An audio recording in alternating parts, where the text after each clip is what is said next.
like every Thursday, you finish the physical prep, you turn to mental prep, and just kind of the next step in our process. I think this week is just, heading into Game 7, wanting, this team to be mentally and physically prepared for what's going to be a tough battle in our stadium. And I think if we want the physical aspects of our game that we like, the speed, and again, the physical presence we've been playing with, if we want those things to show up, it's about us bringing an identity with us, our identity. It's about discipline, respect, and spirit.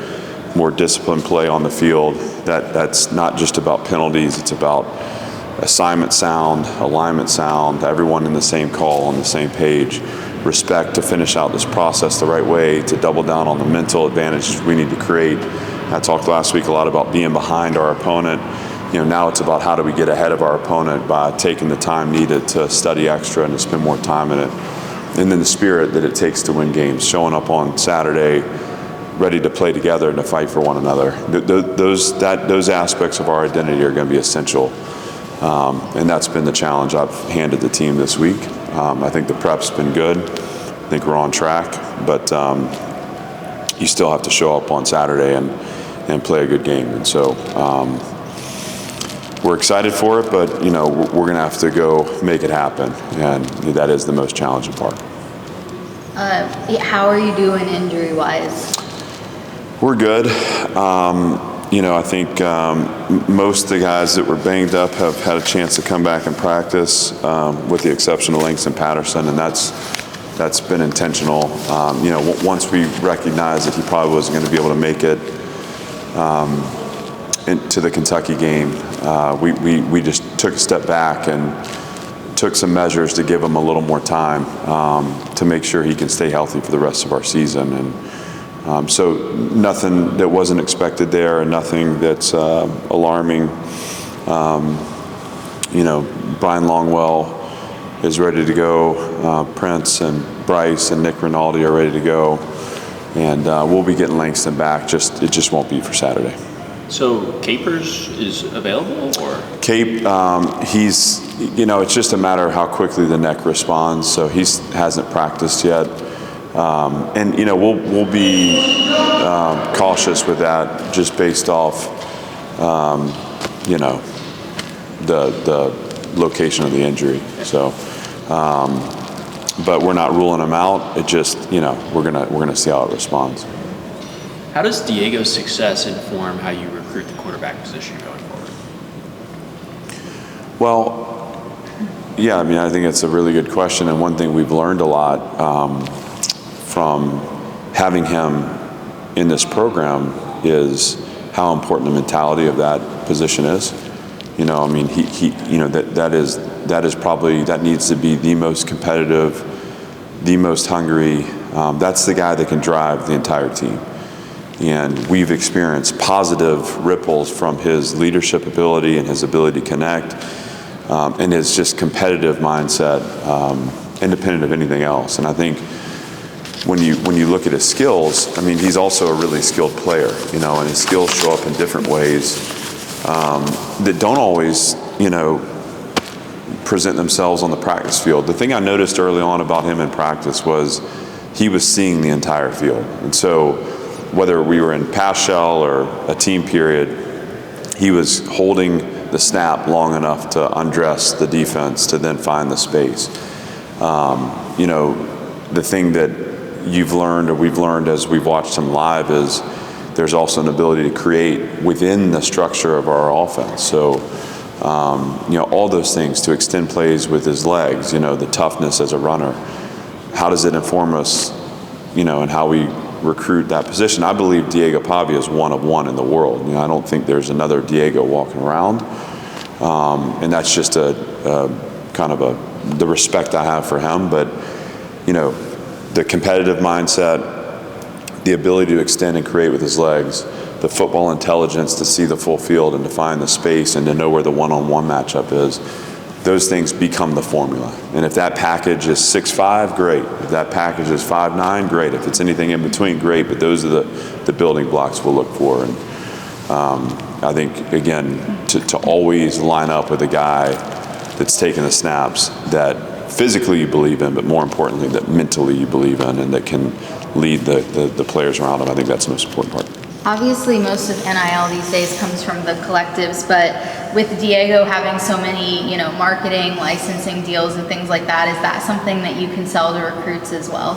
I think it's an example of what happens when you grow success here in Nashville. I mean, there's so many businesses that are here in town that are interested in our program, and again, as our team success continues and builds. And then for an individual to come in and have success, I think there's just incredible opportunities here. We haven't really had a chance we've talked about it, but we haven't had a chance to demonstrate it. So it's kind of all been, in the dream, so to speak. But it's being actualized now, and that's a neat thing to see. But yes, it is a part of the NIL opportunity here, independent of, collectives or revenue sharing in the future. There's a market here in Nashville that really, is certainly unique in our conference and unique nationally too. Seems like he has missed very few throws this season. I mean, what do you think about his NFL chances? I like him. I mean, I'll let the head coaches and scouts and general managers do their evaluation. All I can say is that he's efficient with the ball. He knows how to find the matchups. He's a football smart guy. So again, it's not just about simple reads. I mean, he sees the full field.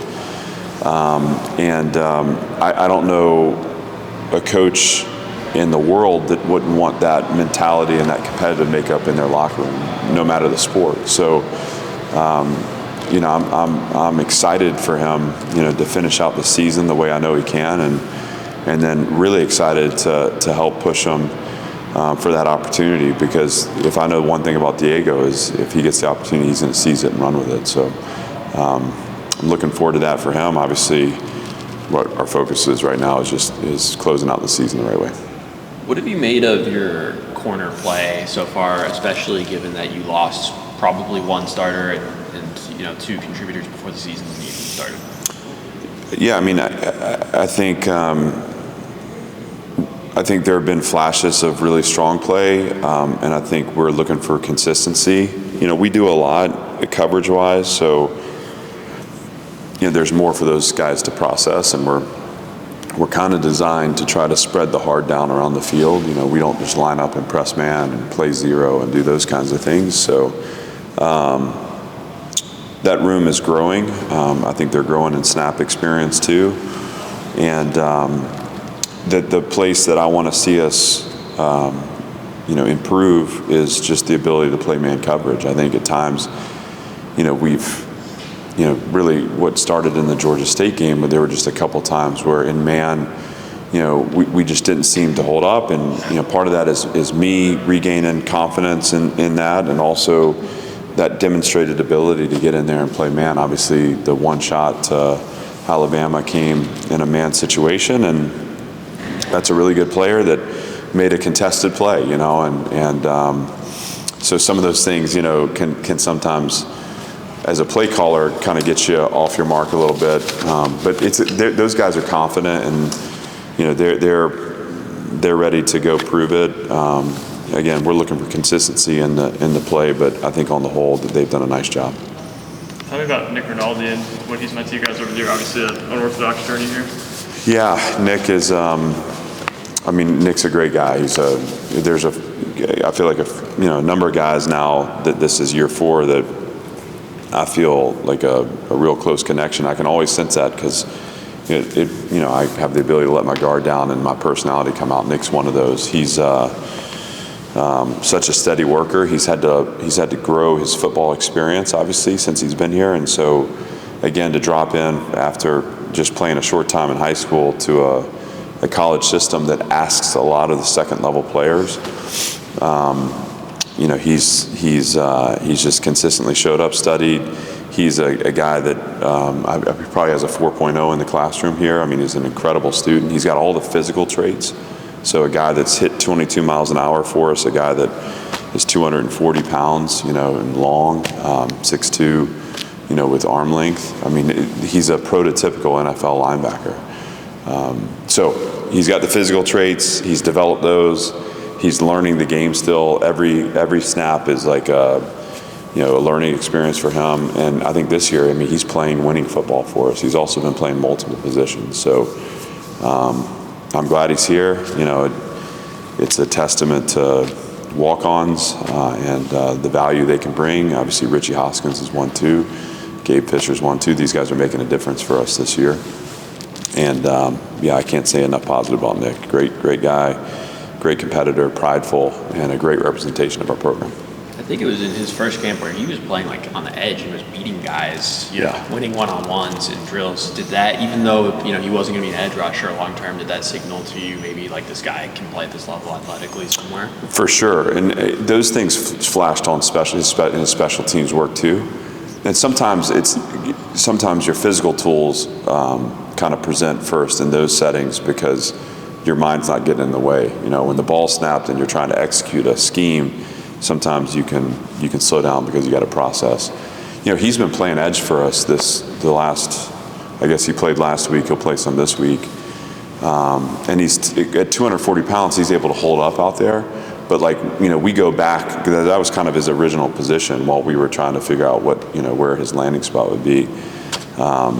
He's kind of, as Cape's been banged up and BJ's been banged up, he's gotten right back down there and done a nice job. And then he's our starter in third down packages as a linebacker because of his rushing ability. And that first showed up in those one-on-ones where we were watching them and think there's a lot of natural movement skill there, which was great.